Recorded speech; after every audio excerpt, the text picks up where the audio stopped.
Selepas pelan pampasan dan penempatan semula diumumkan, seluruh kampung harmoni bergembira riang. Setiap keluarga berharap kehidupan berubah hasil perobohan. Cuma keluarga saya sengaja dizalimi ketua pasukan penempatan semula dan perobohan. Isteri saya pergi menuntut penjelasan, tetapi dihina di khalayak ramai. Saya menahan kemarahan, namun di hati telah nampak peluang. Saya bertekad, walau ditekan pelbagai cara, saya pasti bangkit dengan kemampuan sendiri dan akan buat mereka yang menghina kami menanggung akibatnya. Apabila pelan pampasan dan penempatan semula diisytiharkan secara rasmi, seluruh kampung harmoni gempar. Pembesar suara di pintu kampung menyiarkan pengumuman. Setiap keluarga berebut-rebut berkumpul di panggung kenyataan. Saya dan isteri berdiri di pinggir kerumunan seperti dua orang asing. Tanah pusaka yang saya warisi oleh ketua pasukan Farid Rahman diputuskan di luar dasar secara paksa. Hasilnya kami hanya layak terima RM1,300 pampasan dan tak dapat manfaat perobohan. Suara isteri saya terdengar, gemetar tak tertahan. Kami jelas bayar dana kutipan pembinaan jalan, mengikut piawaian, tak kurang sedikit pun. Kenapa dia sengaja zalimi kami? Saya diam, hanya pandang ke arah Farid Rahman di sebelah. Jariku menekan diam-diam. Butang jeda perakam suara dalam poket. Ancaman dia meminta lebihan. Dana kutipan tadi, aku sudah merakam sepenuhnya. Dia ketua pasukan penempatan semula dan perobohan, juga pengurus utama kawasan penempatan semula. Awal tahun dia datang diam-diam, minta lebihan dana kutipan. Tapi aku menolak di situ.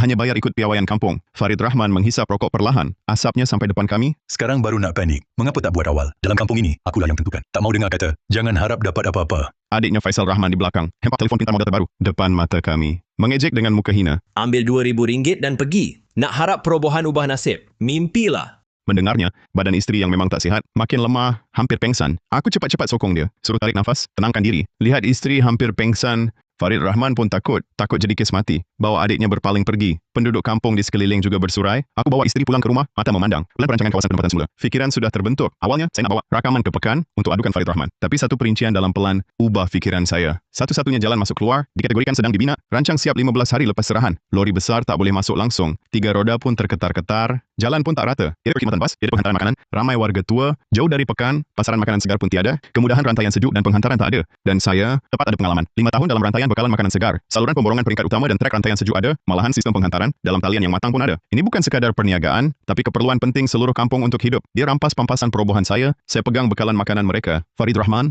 kau gunakan kuasa, saya gunakan keperluan asas. Cekik leher kau, hingga kau tak boleh angkat kepala lagi. Pulang ke pondok, isteri tahan air mata. Saya pegang tangannya, pandangan penuh keyakinan. Tenang, apa kita hilang, akan kita ambil balik. Saya buat keputusan, yang buat isteri pun rasa gila. Robohkan rumah lama kami. Membina sendiri pasar makanan segar untuk kemudahan rakyat di tapak warisan. Saya telah menyewa lebih awal sebuah rumah rakyat dengan dapur dan bilik air di Pekan Kecil. Bayar sewa 3 bulan. Lepas rumah roboh, kami pindah sana. Tunggu pasaran siap, asingkan ruang hidup di tingkat 2. Ini tanah yang saya kawal sepenuhnya. Dan Farid Rahman tak boleh rampas secara langsung. Lokasinya pun legenda. Depan terus pintu masuk utama kawasan penempatan semula. Laluan wajib penduduk kampung. Lagipun baru serah kunci, jalan luar belum sambung. Bas tak jalan lagi. Tamat selamat belum semak setuju. Hanya penduduk kampung saja boleh masuk dengan sijil. Kenderaan luar, penghantaran makanan dan lori semua dilarang masuk. Saya bekerja sama denganmu. Saya sokong apa saja yang awak buat. Dulu saya pernah bekerja di Pasaraya. 3 tahun sebagai juruwang dan pengurus stok, menyimpan rekod akaun, memeriksa stok. Urus aduan pelanggan boleh serah pada saya. Keesokan paginya, saya hubungi terus pasukan pembinaan. Jengkaut masuk ke tapak rumah lama. Beberapa bunyi gegak gempita. Rumah usang diruntuhkan, diratakan. Dalam kepulan debu, saya arahkan pekerja garisan. Dirangka, semua berjalan mengikut rancangan tepat pada masa itu. Farid Rahman kebetulan lalu terlihat sendiri saya sedang meroboh rumah dan membina pasar. Dia terkejut seketika. Lalu berdiri di tepi jalan tangan di pinggang. Ketawa terbahak-bahak. Bunyinya sampai separuh kampung dengar. Dia sengaja nak semua orang datang. Gelakkan saya. Hoi, semua datang sini. Budak ni dah gila ke? Rumah sendiri pun diroboh. Habis tu tidur mana? Dia tepuk paha dengan pegawai kampung sebelah. Ketawa terpinga-pinga. Mengejek habis-habisan. Pampasan perobohan pun tak ada. Lot perniagaan pun jauh. Berani juga roboh rumah. Bunuh dirilah. Perobohan dah buat awak sasar ke? Penduduk kampung yang lalu turut tunjuk jari. Ketawa kecil sinis. Isteri saya marah muka pucat lesi. Nak pergi gaduh, saya tarik dia perlahan. Saya tak angkat kepala pun. Terus arah kerja bina. Suara tenang tapi syarat dengan keyakinan teguh. Jangan hiraukan, bila berjaya nanti, itu tamparan terkuat. Hati saya cuma ada satu. Cepatkan kerja. Bila rumah diserah, biar semua orang nampak siapa pemenang sebenar. Bila rumah lama rata, saya terus keras tanah. Pasang rangka, letak rak barang, sambung wayar elektrik. Bila ditanya, saya cuma kata nak buat tempat simpan. Saya tak letak papan tanda, tak promosi, tak heboh. Setiap hari dengan isteri kerja senyap, ada penduduk tanya, nak simpan apa sangat? Perlu buat besar sangat? Tapi ramai menyangkakan saya sedang buang masa. Farid Rahman yang lalu sini ada ketikanya. Nampak saya sibuk bersihkan kawasan lapang, dia tak pernah ambil kisah pun. Dia malas nak tanya. Lagi pun tak terfikir pasal perniagaan makanan segar saya, perkhidmatan penghantaran, dan pasar makanan segar untuk kemudahan rakyat. Di matanya, saya cuma seorang yang dia pijak, tak mampu lawan, hanya melepaskan geram dengan merobohkan rumah. Dia sibuk agih lot, beri pada orang yang dia nak. Dia tengah sibuk nak pastikan lot kedai sebanyak terbaik dan gunting rambut untuk saudara dia. Dia pun tak berdebar pasal kemudahan untuk penduduk nanti bagi mereka yang baru pindah masuk. Sebab dia tak rasa pun, saya boleh buat apa-apa berjaya. Isteri saya sambil bersihkan rak, tanya dengan suara perlahan. Betul tak perlu berjaga-jaga dengan Farid Rahman? Jangan-jangan dia akan halang kelulusan kita? Semakin dia pandang rendah, semakin selamat kita. Semalam saya telah hantar permohonan terus ke Pusat Khidmat Rakyat Pekan. Surat aduan tanpa nama pun sudah serah bersama. Mereka di pekan sedang siasat dia, pasal salah agi lot itu. Kelulusan kali ini akan langkau dia. Lokasi rumah lama saya, tepat di satu-satunya pintu masuk kawasan penempatan semula. Hanya lot saya di pintu masuk ini yang boleh buat muat turun barang terus. Letak di rak dan hantar. Semua dalam satu langkah. Selepas seminggu, tapak sudah nampak bentuknya. Kemas, lapang, susunan yang teratur. Saya tetap tak pasang papan tanda, tak hebohkan. Bila Farid Rahman nampak, dia cuma ketawa sinis, lalu berlalu. Dia masih tak sedar, tapak kosong yang dia pandang rendah ini akan jadi nadi kampung harmoni. Pasar siap sepenuhnya, tinggal 20 hari lagi sebelum kawasan penempatan semula serah kunci. Tempoh sunyi ini paling sukar diharungi. Saya dan istri masuk fasa persediaan paling kritikal. Untuk bekalan terus dari pusat tempatan, saya hubungi 3 pusat pengeluaran sayur dan 2 rumah sembelih daging yang sudah bekerja sama 5 tahun. Perjanjian bekalan segera ditandatangani. Jamin bekalan sekurang-kurangnya, 5 tan makanan segar setiap hari. Peralatan rantaian sejuk dilaraskan, aplikasi mini dalam talian dibangunkan. 5 penduduk kampung berpengalaman hantar. Di awal latih. 10 belia menganggur sementara diambil, dilatih selama seminggu. Untuk pengasingan dan penghantaran. Untuk kepastian mutlak, saya kasih buat peraturan. Utamakan warga emas. Semua disiapkan senyap-senyap, tak bocor sepatah pun. Penduduk kampung cuma tahu, saya sibuk di tapak setiap hari, tapi tak tahu apa. Farid Rahman langsung tak tahu, masih anggap saya gagal pindah dan jadi bahan jenaka. Dia kadang lalu dengan orang, sindir saya sekerat 2. Masih sibuk lagi? Sudah cukuplah. Jangan sampai terlampau letih. Takkan tahan lama. Nanti angkat kaki sendirinya. Sindir saya sekerat 2. Nak tunjuk glamour, masih gesah kontraktor jalan. Kontraktor kata dana pekan belum turun. Jalan separa keras saja. Istri lihat saya sibuk hingga larut. Sedih tapi tabah. Tak peduli kata orang. Aku tetap di sampingmu. Semua rak dah siap disusun. Sistem stok dah beres. Esok trial buka. Saya tetap ditegas. Bila angin bertiup, kita pun terbang tinggi. Dan Farid Rahman tak sempat bereaksi. Kami berdua tunggu. Saat rumah diserah nanti mereka akan tahu usaha saya ini. Maknanya untuk mereka, pagi hari ke-20, deretan hon memecah. Kampung harmoni yang sunyi. Kereta pejabat penempatan semula, henti depan pasar saya. Kaki tangan turun, ambil pembesar suara, sampai ke seluruh kampung. Kawasan penempatan semula Kampung Harmoni dibuka hari ini. Penduduk boleh pindah masuk mengikut giliran. Kemudahan hidup belum lengkap lagi. Perkhidmatan makanan segar untuk kemudahan rakyat akan diutamakan kepada lot perniagaan berdasar yang patuh peraturan. Orang ramai terus bergempar. Setiap keluarga memegang kunci, bergegas ke kawasan perumahan baru. Namun baru saja sampai di persimpangan, senyuman semua orang membeku serta-merta. Satu-satunya jalan utama masuk dan keluar kawasan perumahan. Hanya separuh berhampiran pintu kampung telah dikeraskan. Separuh lagi penuh dengan lubang dalam dan lumpur. Berselut, tidak rata. Lori besar langsung tidak dapat masuk. Beca roda 3 kecil masih boleh bergerak dengan payah, tetapi sangat bengkang-bengkok. Motorsikal elektrik mudah tergelincir. Para pejalan kaki terpaksa berjalan jinjit. Berhati-hati baru boleh melalui. Ada yang mula bertanya, jalan begitu susah, bagaimana semua nak beli sayur? Farid Rahman berdiri di tengah orang ramai. Asalnya muka penuh bangga, tiba-tiba berubah pucat. Hanya pada saat ini, baru dia tersedar terhadap satu masalah maut yang diabaikan sepenuhnya. Lori penghantar sayur besar tak boleh masuk. Bekalan makanan segar luar tak dapat dihantar. Penduduk yang sudah pindah masuk, makan pun jadi masalah. Dia gelisah mengeluarkan telefon, mula hubungi pembekal dengan GoPro, hubungi lori kecil. Namun apabila pihak lain mendengar hanya separuh jalan di Kampung Harmoni baik, kenderaan besar tak boleh masuk, mereka semua terus menolak. Semakin banyak Farid Rahman menelpon, semakin hamba hatinya. Selepas menutup telefon, dia terkejut pandang saya. Seperti sudah tak ada harapan, dia terus tanya saya. Saya tak pernah terima permohonan pasar awak. Kedai makanan segar awak pasti tutup. Saya akan siasat awak. Dengar itu, saya masuk ambil notis kelulusan yang ada cop rasmi. Pusat Khidmat Rakyat Pekan. Saya tunjuk padanya. Farid Rahman pegang dada, matanya terbeliat tak percaya. Dia pegang kuasa kelulusan, kuasa pasarkan, tapi semua langsung tak berguna. Marahnya Farid Rahman buat semua orang pandang ke satu tempat sama. Di satu-satunya pintu masuk, kawasan penempatan semula, dapat tanda pasar makanan segar, tersusun rapi. Rantai sejuk kerja lancar, bekalan barang cukup. Saya dengan istri berdiri di pintu, tenang lihat kecelaruan penduduk dan Farid Rahman yang pucat lesi. Dia pusing pandang saya, muka penuh kehairanan. Awak CEO. Rupanya buat perangkap pada saya. Barulah saat ini, dia betul-betul sedar. Saya roboh rumah lama bukan marah-marah. Saya bongkar pasang bukan buang masa. Saya pilih lokasi pintu masuk, bukan kebetulan. Saya sembunyi sebulan penuh untuk kawal bekalan makanan kampung ini. Pasar segar, dengar kata Farid. Aku cuma senyum sinis. Dia lalu pergi bersama warga. Aku pandang mereka pergi, hati aku yakin. Aku yakin mereka akan menyerah. Hari pertama penduduk masuk kawasan penempatan, seluruh kampung kacau, rungutan, tuduhan, keresahan membanjiri kawasan. Farid panik. Kalau dia nak bawa sayur berjalan kaki, tapi permintaan ribuan orang, cuma dia seorang. Sebuah beca, tak cukup langsung. Dia cuba semua cara, tapi bahan asas pun tak cukup. Telefon pejabat penempatan sering berdering. Ramai warga enggan terima rumah. Mau kemudahan hidup diselesaikan segera, pegawai cuma boleh seru di depan umum. Kami dah atur dan patuh. Lot pasar segar akan jamin keperluan harian. Pandangan semua tertumpu pada aku lagi. Farid beku di tepi kerumunan, mukanya pucat. Badannya menggigil tak terkawal. Akhirnya dia sedar sepenuhnya. Aku bukan buka kedai sembarangan. Aku di kawasan tertutup ini. Beli barang amat susah. Dengan kawasan penempatan semula yang terkurung, yang mencekik leher semua penduduk. Dia menahan wang pampasan keluarga saya. Lalu saya pegang kuasa bekalan makanan seluruh kampung. Dia gunakan kuasa untuk tekan saya. Saya gunakan keperluan asas rakyat untuk hancurkan dia dalam kesusahan. Hari pertama mereka bertahan. Penduduk malu untuk datang, lebih rela makan mie segera di rumah daripada masuk ke pasar saya. Farid Rahman lebih ego, kata biar seluruh kampung kelaparan. Dia tak akan tunduk pada saya. Dia cuba halang dengan hak sambungan air dan elektrik, tapi pekan dah keluarkan notis, mana-mana unit atau individu dilarang hentikan bekalan air, elektrik dan gas untuk projek rakyat. Pelanggaran akan dikenakan tindakan tegas. Dia cuba larang penghantar saya masuk ke kawasan perumahan, tapi semua penghantar saya penduduk kampung sendiri ada pas masuk sah. Dia langsung tak boleh halang. Kawasan tertutup sunyi sepi, hanya penuh dengan kemarahan terpendam. Tapi mereka boleh tahan lapar, tak boleh langgar peraturan pejabat penempatan semula. Pagi hari kedua, pasukan kerja pejabat penempatan semula masuk kampung lagi dengan pembesar suara. Diumumkan kemudahan hidup tak lengkap, keperluan asas tak terjamin. Penilaian gabungan Kampung Harmoni ditangguh. Semua subsidi dihentikan sementara. Tapi tenanglah, kami sedang berusaha sedaya upaya. Kenyataan itu, seumpama batu berat, telah meranapkan saraf terakhir semua orang. Walaupun wang pampasan besar, suatu hari ia tetap akan habis. Tapi subsidi itu jaminan seumur hidup, benar-benar bermanfaat di tangan sendiri. Orang pertama yang mengalah ialah Makcik Salma Rahman. Sebelumnya ikut Farid Rahman dan paling kasar ejekku. Dia memegang telefon, tersipu-sipu melangkah ke pintu pasar, menguatkan hatinya, lalu tersenyum malu-malu. Anak saudara, makcik dulu cakap kasar. Sebaik dia mulakan, orang-orang lain terus tak boleh tahan. Permintaan maaf, rayuan, dan gelak tawa paksa, bergema silih berganti. Pandangan dingin silam, ejekan, tunjuk jari, kini berubah menjadi rendah diri dan ingin menyenangkan hati. Farid Rahman tersepit di pinggir, tak maju, tak undur. Lehernya seolah dicekik kuat olehku, hingga sukar bernafas. Aku pandang kerumunan gelap itu, suaraku tenang, namun tegas tak boleh dipertikaikan. Nak perkhidmatan pengantar? Boleh. Tapi mulai hari ini, ikut peraturanku. Aku suruh istriku keluarkan perjanjian perkhidmatan pengantar yang sudah siap. Dan bacanya satu persatu dengan jelas. Tiada ugutan, tiada halangan. Semua permintaan ini sepatutnya, tetapi dalam situasi sekarang, ia jadi klausa yang mencekik leher.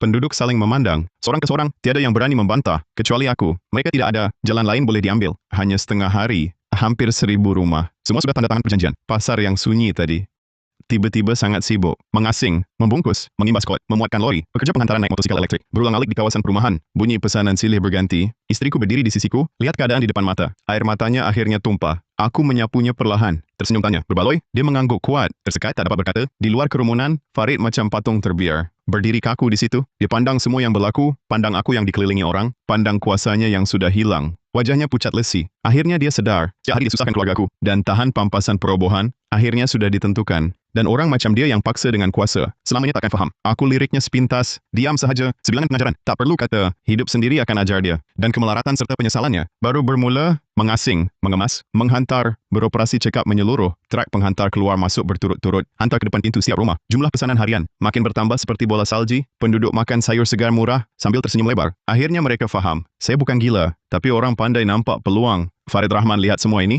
dalam hati rasa menyesal dan marah. Dia menyesal dulu, buang keluarga saya daripada senarai pampasan, dan buat saya marah. Lebih menyesal tak nampak peluang niaga. Terlepas peluang emas secara percuma, adiknya Faisal Rahman tak berani lagi lah sombong. Nampak saya saja tunduk lalu lintas jalan lain. Isteri akhirnya boleh berjalan tegak keluar rumah, dihormati semua orang. Setiap hari dia bertugas semak akaun, urus stok, tangani aduan pelanggan, urus hal dalaman pasar. Dengan kemas dan teratur, saya lihat semua di depan mata. Dalam hati tak terlalu gembira. Ini baru langkah pertama perancangan saya. Apa saya nak buat? Bukan cuma layan seluruh kampung, tapi monopoli seluruh kawasan. Setelah operasi seluruh kampung stabil, saya mula besarkan skala. Ada hak penghantaran eksklusif bagi 3 kawasan penempatan berdekatan itu. Hak penghantaran eksklusif itu.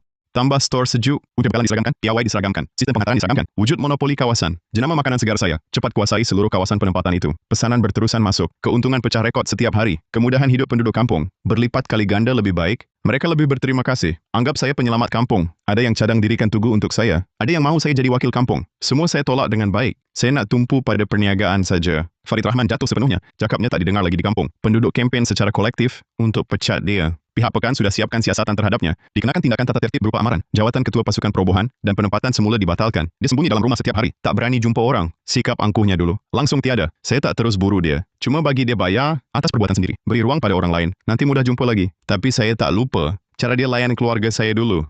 Isteri saya nasihat supaya maafkan. Kena bersikap bertolak ansur. Saya anggap setuju. Hati rasa ada batasan sendiri. Tak perlu balas dendam. Tapi takkan ada maaf. Perniagaan saya kian berkembang. Tak lama untung mencecah jutaan. Dan ini baru permulaan. Guna duit untung, tingkatkan peralatan sejuk, tambah mesin urut separa auto. Kecekapan naik ketara, masuk barisan urut automatik. Kecekapan naik beberapa kali, kos turun mendadak. Untung melonjak semula, saya juga jualan langsung dalam talian. Liputi semua komuniti sekeliling. Dalam beberapa bulan sahaja, penghantaran makanan segar saya liputi seluruh bandar, penghantaran harian dari pusat agihan, mencecah puluhan tan, untung bersih lepasi berpuluh juta, saya jadi tauke makanan segar ternama. Dikagumi semua, kampung atas usaha saya. Bebas terus kesukaran. Kualiti hidup meningkat ketara. Dengan penyelarasan saya, pekan percepatkan kerja keras jalan. Setengah bulan kemudian, semua jalan utama boleh dilalui. Bas sudah beroperasi. Kedudukan kawasan penempatan semula pulih lancar. Semua subsidi akhirnya dikeluarkan normal. Jalan konkrit dibina hingga depan rumah. Lampu jalan terang sepanjang malam. Setiap keluarga hidup aman. Penduduk kampung berterima kasih. Kemana-mana puji saya. Senyuman di muka isteri. Tak pernah pudar. Saudara mara yang pernah hina keluarga kami, kini ramai datang merapat. Saya sambut dengan sopan, tapi kekal berjarak. Tidak dingin, tidak panas. Malah Farid Rahman akhirnya singkirkan semua harga diri, datang jumpa saya minta maaf. Dia tunduk kepala, suara penuh kehinaan, merayu agar saya maafkan kesilapannya dulu. Dia juga mengaku sendiri, dulu ambil uang kutipan berlebihan, dan sebagian dana kutipan bina jalan daripada penduduk kampung. Jumlahnya RM78.000. Sekarang tanah masih ada RM32.500. Tak pulangkan semua penduduk.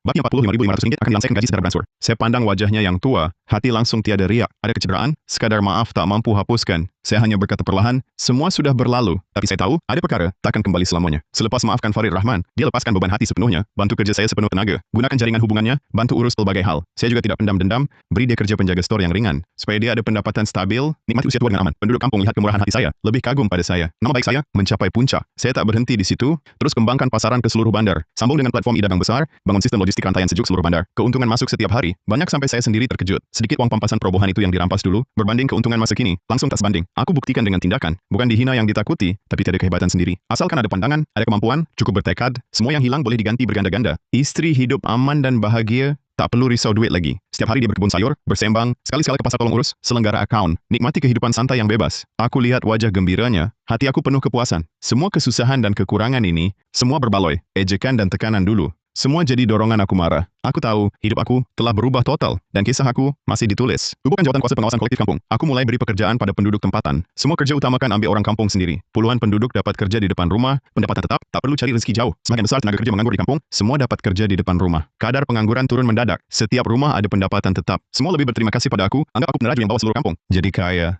Tak cukup dengan itu, aku juga tubuh dana bantuan. Membantu keluarga susah di kampung. Beri subsidi warga emas dan anak-anak untuk sekolah, untuk rawatan perubatan, untuk keperluan hidup. Saya berusaha bantu semua yang termampu. Pilihan semula jawatan ketua kampung, seluruh kampung sepakat undi saya. Saya rasa tidak sesuai tolak, terpaksa terima jawatan, berbakti sepenuh hati untuk kampung. Perkara pertama selepas ambil alih, tubuhkan jawatan kuasa pengawasan kolektif kampung. Semua perolehan awam kampung diawasi oleh jawatan kuasa. Saya tak terlibat langsung. Segala keputusan hal ehwal kampung yang berkaitan pasar makanan segar. Elakkan konflik kepentingan. Farid Rahman rajin uruskan hal ehwal kampung. Bersikap amat hormat, tak ada lagi sifat angkuh dulu. Dia kesal, tepuk kepalanya sambil berkata, Dulu memang buta mata. Sanggup gaduh dengan orang berbakat macam awak. saya hanya senyum. Tak ambil hati, permusuhan masa lalu. Semua dah hilang selepas kejayaan. Sekarang saya hanya nak bawa seluruh kampung hidup makmur bersama. Perniagaan makanan segar saya dah makin berkembang setiap hari. Dari penghantaran komuniti ke kantin jabatan dan bekalan khas untuk syarikat. Saluran semakin luas, kekayaan bertambah. Tapi saya tahu, ini bukan penghujungnya, tapi titik permulaan baru. Cabaran baru juga mula datang selepas sistem penghantaran kampung stabil. Pusat pengumpulan dan agihan makanan segar saya mencecah 3,000 pesanan sehari. Trak rantaian sejuk sibuk keluar masuk. Kawasan pengasingan terang benderang siang malam. Keuntungan melonjak pantas kelihatan. Istri akhirnya boleh jalan tegak, berjalan di kampung. Penduduk yang pernah ejek saya, kini bila jumpa, mereka dekati dulu. Dengan sikap hormat, sejak Farid Rahman kerja di sini sebagai penjaga stor, dia bekerja rajin dan teliti. Tak pernah langsung leka. Dia sedar bersalah pada keluarga saya dulu. Selain urus stor, dengan kemas dan teratur, dia juga tolong saya berurusan dengan penduduk. Kalau ada yang tak puas hati dengan penghantaran, dia segera jelaskan. Guna pengajarannya sendiri, nasihatkan orang jaga kelakuan. Berulang kali dia minta maaf secara peribadi. Saya memang dungu. Dulu tak patut terpedaya. Guna kuasa rampas pampasan keluarga awak. Sekarang awak masih beri saya kerja tetap. Ini anugerah terbesar. Saya kekal jaga jarak dengannya. Tak rapat, tapi tak susahkan juga. Kesalahan sudah berlalu. Dia sudah bayar harganya. Tapi ketenangan ini musnah akibat niat jahat Faisal Rahman. Faisal Rahman habiskan pampasan boros-boros. Beli pakaian jenama mahal, keluar masuk tempat kelab hiburan. Bergaul dengan kawan tak guna, terlibat judi kecil-kecilan. Dalam masa kurang setengah tahun, semua wang habis diboroskan. Wang perobohan Encik Farid Rahman sendiri. Kebanyakan diberi pada anaknya untuk bayar deposit rumah bandar. Tiada banyak wang baki. Selepas simpanan habis, dia tiada kemahiran pakai. Dari penghantaran komuniti, tidak mahu bekerja. Suka menganggur di kampung. Lihat perniagaan saya berkembang. Lihat abang kesayangannya. Bekerja rajin bawah saya. Dia tak sangka langsung. Saya yang dipandang rendah, jadi orang penting kampung. Perasaan cemburu dan dendamnya makin subur bagai racun. Tapi dia takut langgar saya. Tak berani langgar pesanan Farid. Tetapi semua kemarahannya diluahkan pada perniagaan saya. Dia mula muncul setiap hari di pintu pusat agihan saya. Bukan seorang, tapi dengan 3-4 orang yang sama malas dan tiada kerja. Mereka pegang rokok, tangan di pinggang. Hambat laluan masuk pusat di tempat paling ketara. Kacau pembeli datang. Penduduk yang memesan menggembar-gembur dengan nada sinis. Dia sengaja meninggikan suara agar semua orang sekeliling mendengar. Sayurnya penuh racun perosak berlebihan. Barang tak laris dari luar dengan tarikh diubah. Dagingnya beku luput tarikh dibungkus semula. Daging beku rosak bertahun-tahun. Duit tak berkat yang dikautnya. Cuma pandai buli atas nama monopoli. Seorang penduduk yang lurus menegurnya. Jangan suka menyebar fitnah. Barang-barang di sini, kami makan lama pun tiada masalah. Harganya lebih murah dari pasar raya. Kualitinya pun segar. Dia terus memandang sinis dan mendorong penduduk itu. Sikapnya sangat angkuh. Di kampung Harmoni, kalau saya kata barang siapa tak bagus, barangnya pasti tak akan laku. Sesiapa yang berani menyokongnya, berarti melawan saya. Pekerja penghantaran keluar masuk dengan van. Dia sengaja menghalang dengan kaki dan menghadang dengan badan sampai van tidak boleh bergerak. Seorang pekerja muda tak tahan berbahas dengannya. Dia terus angkat tangan nak pukul sambil memaki hamun. Dia yang tersenarai keluar, tak layak berniaga di sini. Kampung ini tetap di bawah keluarga Rahman. Tempat jualan itu nanti pasti saya hancurkan. Pekerja tertindas dek gangguan dia. Bekerja pun sentiasa cemas. Pemilihan, pembungkusan, dan pemataan pun terjejas. Bila isteri dengar Faisal Rahman buat kecoh depan pintu setiap hari, hatinya tak pernah tenang. Isteri sorok-sorok mengesat air mata, berbisik nasihatkan aku. Jangan berkeras dengan dia. Dia masih muda berangin. Apa-apa pun sanggup buat. Aku tenangkan isteri, tapi dalam hati aku faham. Pada orang macam dia yang tamak dan cuma berani dengan yang lemah, berundur cuma buat dia semakin berani melampau. Aku tak bertekak dengannya, cuma senyap-senyap buka semua kamera. Liputan penuh dari semua sudut, rakam setiap provokasi, setiap kata kasar, setiap perbuatan jahatnya. Semua bukti dikumpul rapi. Faisal Rahman lihat aku diam sahaja, sangka aku memang takut padanya. Dia jadi lebih teruk, sombongnya mau pecah bumbung. Seminggu kemudian, dia mula halang terus operasi penghantaran utama aku. Pagi itu, sebuah trek rantaian sejuk, penuh hidangan berkhasiat untuk warga emas, siap nak berangkat. Tiba-tiba Faisal Rahman bawa orang serbu, halang dengan 2 motosikal elektrik, melintang tepat di hadapan bonet kereta, sambil dia sendiri merebah di atas jalan, berlagak seperti orang tak bermaruah. Kalau nak lulus sini, pijak saja atas badan aku. Di dalam truk ini ada bahan makanan untuk ke-8 warga emas yang tinggal sendirian dan kurang upaya. Di kawasan penempatan semula, jika penghantaran lewat, mereka akan kelaparan. Malah boleh jejas penilaian pejabat penempatan semula. Pekerja penghantaran keluar peluh sejuk, cuba berunding baik-baik dan berikan alasan, tapi dia hanya balas dengan cemohan. Kamu semua cari duit haram. Patut kena balasan. Nyawa seluruh kampung pun tak setara dendam dalam hatinya. Semakin aku berjaya dengan perniagaan rakyat, semakin dia nak jatuhkan aku. Ramai orang kampung berkumpul, marah tapi tidak berani bersuara. Semua orang tahu sikap Faisal Rahman, sangat keras kepala dan tak berakal. Siapa gaduh dengan dia akan balas dendam tanpa henti. Saya terima panggilan bekerja dan sampai ke lokasi, melihat Faisal merebah sambil terus berlagak tak berguna. Pandangan saya jadi dingin membeku. Tak ada sepatah pun saya berbahas. Segala saya keluarkan telefon dan hubungi balai polis. Hello, ada orang halang penghantaran makanan rakyat dan menimbulkan kekacauan, ganggu ketentraman di kawasan penempatan semula.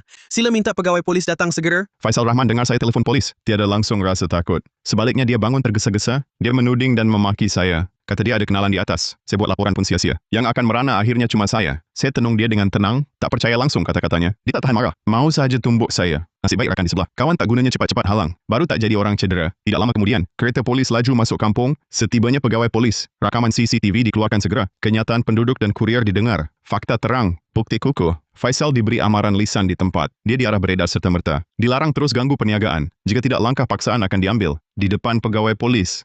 Faisal terpaksa kurang kasar, tapi polis baru saja pergi. Dia terus datang dekat telinga saya. Berbisik hanya kami berdua dengar, ucapkan ugutan. Ini belum habis. Saya ada banyak tipu daya kotor, tipu daya rendah. Lambat laun buat kamu merayu ampun. Dan keluar kampung harmoni sendiri. Ku pandang dia dengan sinis. Tiada reaksi, tapi aku tahu, penjahat sepertinya jika kata mesti buat, pasti terus buat hal.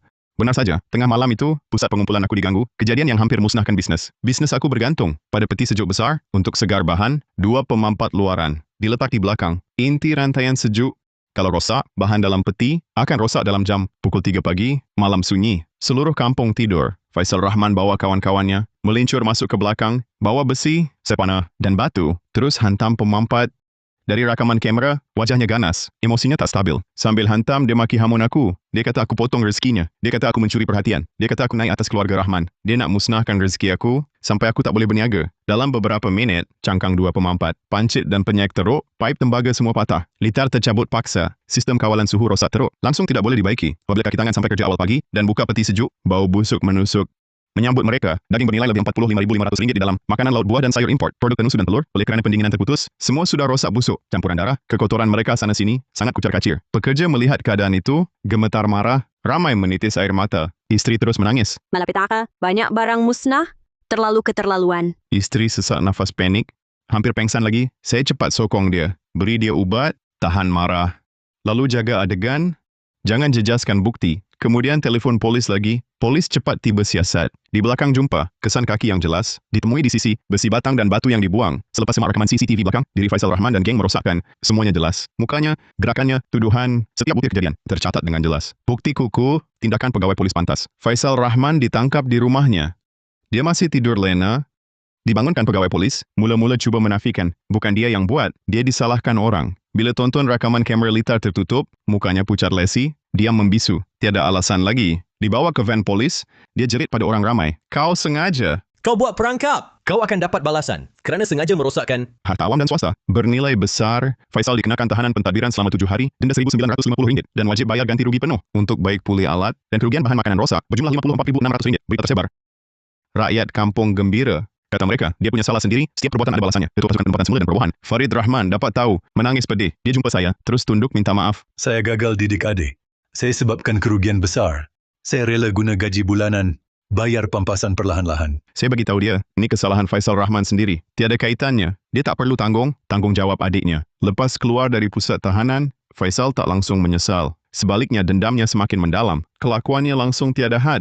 Dia tak mampu bayar lebih RM45,500 pampasan. Farid Rahman terpaksa jual bekalan makanan keluarga, alat dan barangan elektrik rumah. Malah sebahagian tanah sawah sara hidup dari pampasan perobohan dipajak sementara. Baru cukup duit hantar pada saya. Faisal nampak abangnya merendah diri. Minta tolong sana-sini kumpul duit. Tak langsung rasa bersalah. Sebaliknya secara senyap. Jerit pada Farid Rahman. Abang, gila ke? Kenapa minta pada dia? Sebab dia, keluarga kita jadi macam ni. Dendam ini, mesti saya balas. Mesti dia bayar harga. Pada hari-hari berikutnya, Faisal berhenti cabar secara terang, sebaliknya guna cara lebih jahat, lebih tersorong untuk vandal. Dia sedar cabaran terang. Pecah peralatan pun gagal jatuhkan saya, melancarkan serangan terhadap sistem pesanan atas talian saya. Aplikasi mini saya ini adalah saluran utama pesanan. Penduduk boleh pesan dari rumah. Ia menjadi tunggal operasi saya. Faisal tidak tahu di mana dia belajar cara ini. Dia mengupah tentera cyber, menggunakan nombor telefon maya dan alamat IP berbeza. Mereka lepasi mekanisme pencegahan asas pesanan palsu. Di aplikasi mini saya, mereka buat pesanan palsu secara besar-besaran, lalu menolak penghantaran, blok nombor. Dalam sehari, lebih 200 pesanan tak sah dibuat. Banyak pesanan palsu ini langsung lumpuhkan sistem penghantaran. Kurir terpaksa buang masa. Pesanan benar terkumpul banyak, tak dapat dihantar. Hingga tengah hari, ramai penduduk belum terima sayur. Talian aduan sesak,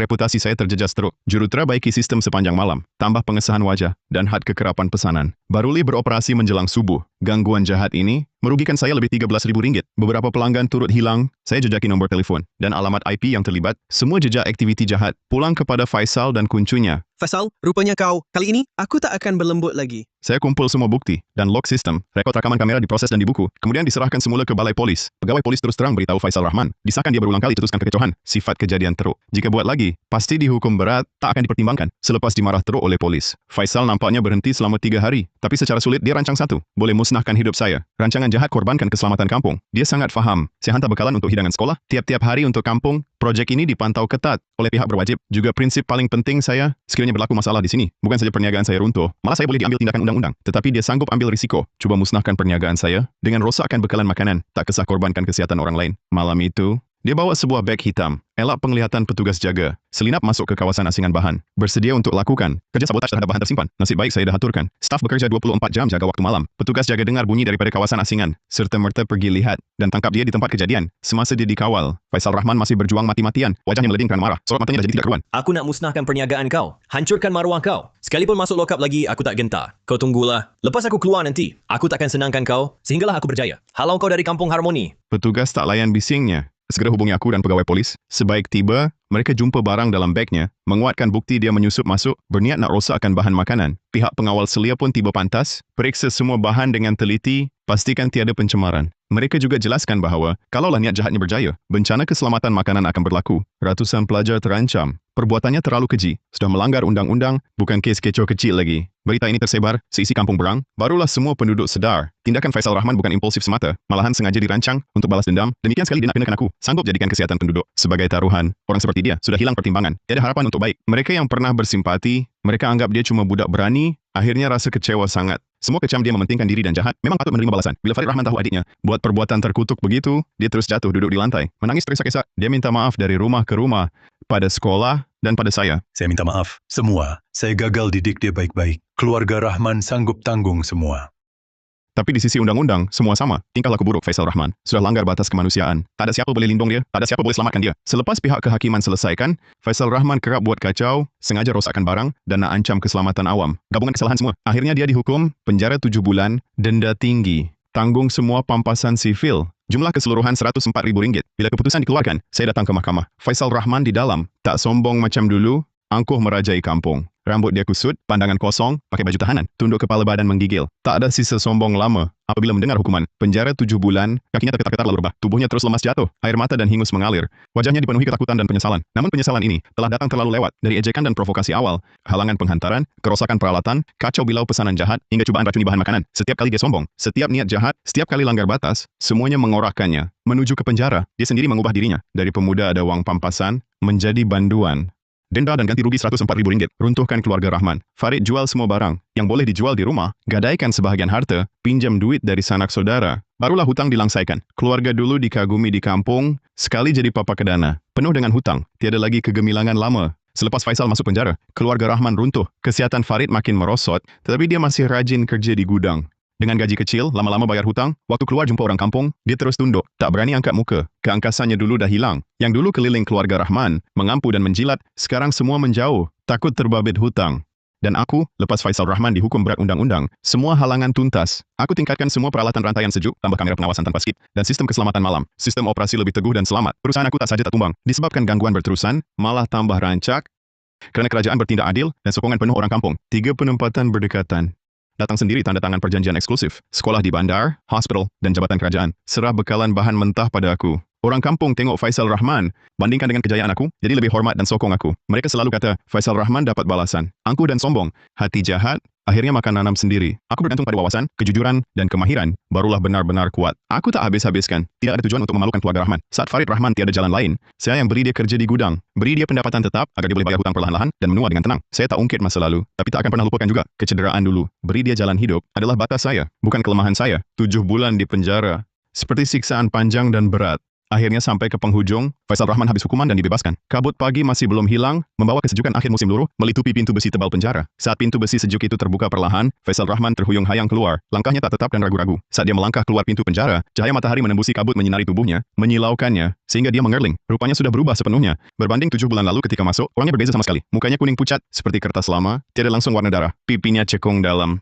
Tubuhnya sangat kurus, seperti angin saja boleh tumbangkannya. Bajunya yang sudah luntur putih, kot lama yang koyak, tergantung longgar di badannya. Kelihatan sangat uzur, sinar mata yang karang dahulu, sudah tiada sama sekali. Hanya tinggal ketakutan yang mendarah daging. Matanya mengelak, tidak berani pandang ke depan. Dia berjalan dengan kepala tunduk, bau sedikit bongkok, tangannya menguncup rapat di depan dada, seperti arnab yang ketakutan. Tidak ada sedikit pun sisa sifat keras kepala, yang pernah menindas kampung dulu. Dia merayap di jalan kecil, yang dikenali tapi asing. Tanah beku melekat di tapak kasutnya. Setiap langkahnya terasa amat berat, seperti memijak kesalahan silamnya sendiri. Sampai di depan rumahnya, dia berhenti.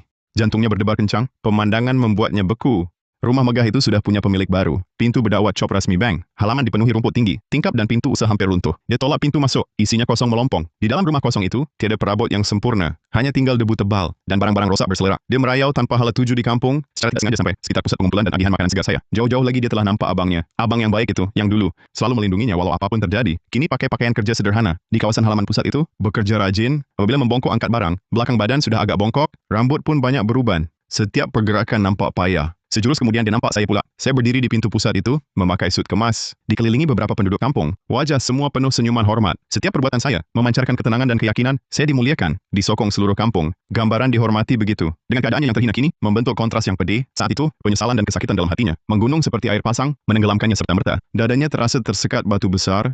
Sukar bernafas. Kepedikan jurang perbezaan itu lebih perit daripada sebarang penderitaan dalam penjara. Dia cuba cari kerja di pekan. Tapi bila majikan dengar, dialah orang yang cuba racuni bekalan makanan sekolah, semua terus tolak. Dia cari bekas. Kawan tak guna pinjam duit, akhirnya dihalau keluar dipukul. Lapar 3 hari berturut, sepiring nasi panas pun tak dapat. Tak berani pulang, tak sanggup hadapi rumah kosong itu. Sepanjang hari sembunyi, di rumah usang beratap genting tepi kampung, hidup sengsara. Rumah itu sangat uzur, dinding koyak rabak, bumbung bocor cahaya tembus. Hujan turun, air masuk merata. Penuh sampah dan barang-barang usang. Dia melingkar dalamnya, makan hari ini tak tentu esok. Kadang sepanjang hari cuma kunyah sebiji roti keras, minum beberapa teguk air sejuk. Sangat mengaibkan. Kadang-kadang ada penduduk lalu, nampak dia begini. Tiada siapa pun tunjuk belas kasihan. Semua berhenti seketika, menunding jari, berbisik-bisik. Kata-kata mereka penuh hina dan cemoh. Kata mereka, dia tanggung sendiri. Akibatnya jahat pasti kembali. Memang patut jadi begini. Mereka yang dulu selalu lepak dengannya, kawan tak guna yang dahulunya bersaudara. Kini, melihatnya begitu terhimpit, tiada seorang pun sudi melayannya. Bahkan jika terserempak di jalan, mereka akan mengelak dari jauh, seolah-olah dia binatang buas yang berbahaya. Dia menjadi seorang yang kesepian sepenuhnya di seluruh kampung. Tiada siapa yang mahu mendekatinya. Selepas beberapa hari menderita, dia tidak tahan lagi dengan kelaparan dan kesunyian, dan tidak dapat melarikan diri dari kesalahannya. Akhirnya dia memberanikan diri, menyeret badannya ke penatan, selangkah demi selangkah, dengan susah payah sampai ke depan pintu pusat pengumpulan dan agihan makanan segar saya.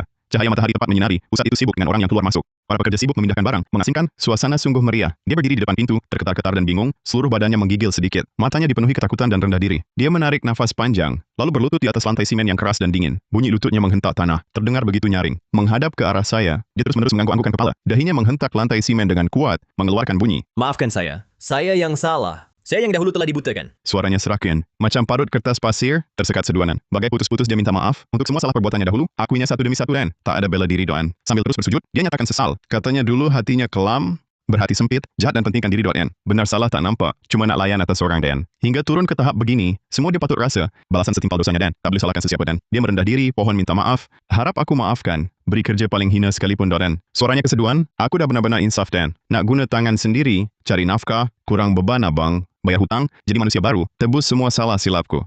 Aku berdiri depan dia, tegak berdiri, pandang ke bawah, pada orang yang dulun, angkuh kuasai kampung, tapi kini terhina dan. Bajunya kotor berlumpur, kusut lekat badan Doran. Penampilannya jauh berbeza daripada dulu semasa sombong Doran. Pandanganku tenang, tiada sedikit pun rasa kasihan, hanya kejernihan dan kedamaian selepas dendam terbalas. Tekanan bertahun-tahun akhirnya hilang sepenuhnya saat ini. Maafkan saya. Boleh maafkan saya? Saya tak terus balas rayuannya, hanya berdiri tenang, memerhati dia bertaubat 3 minit. 3 minit itu adalah bayaran yang paling minima untuk kejahatannya silam. Ia membayar saat dia sengaja halang pintu rumah saya, hina istri saya, serta mengejek saya sebagai tak berguna. Ia membayar fitnah yang disebarkan, yang rosakkan perniagaan kecil saya, hingga saya rugi semua modal. Inilah saat angkuhnya yang terakhir, dihancurkan sepenuhnya.